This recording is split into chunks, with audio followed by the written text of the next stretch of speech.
வாழ்க்கையின் பெரும் பயமே பலருக்கு எதிர்காலத்தை குறித்துதான். என் வாழ்க்கை என்னவாக மாறப்போகிறது, என் எதிர்காலம் எதை நோக்கி நகர்ந்து கொண்டிருக்கிறது, எதை பெறப்போகிறேன், எதை இழக்கப் போகிறேன், எதினிடத்திலே வந்து சேரும், எதை நான் விட்டு பிரிவேன், என் பொருளாதார நிலைமை என்னவாக மாறும் என்ற பல பயம், பல கேள்விகள் எதிர்காலத்தை குறித்து பலரை நகர விடாமல் கவலைக்குள்ளாக்கக்கூடிய சூழலை பார்க்கிறோம்.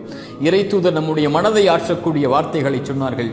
எந்த ஒரு ஆத்மாவும் இந்த உலகத்திலிருந்து மரணித்து விடாது, அதனுடைய வாழ்வாதாரத்தை முழுமையாக்காமல். எனக்கும் உங்களுக்கும் எழுதப்பட்ட கடைசி சொட்டு தண்ணீரை நானும் நீங்களும் அருந்தாமல் இந்த உலகத்தில் இருந்து பிரிந்து விட மாட்டோம். நமக்காக எழுதப்பட்டதை நாம் அடைந்தே தீர்வோம். நம்மிடத்திலிருந்து யாரும் பறித்து விட முடியாது. இறைவனால் முடிவு செய்யப்பட்ட பாதையில் ஏன் பயம் நகர்வதற்கு, ஏன் கவலை? நடப்பவை நடந்தே தீரும். இறைவன் இதை துவங்கும் போது நம்மோடு தான் இருந்தான், முடியும் வரை நம்மோடு தான் இருப்பான். நடப்பவை, அமைக்கப்பட்டவை நம்முடைய பாதையில் நலவாகவே அமைக்கப்பட்டிருக்கிறது என்ற நம்பிக்கையில் முன்னேறுங்கள். இறைவன் இருக்கிறார்.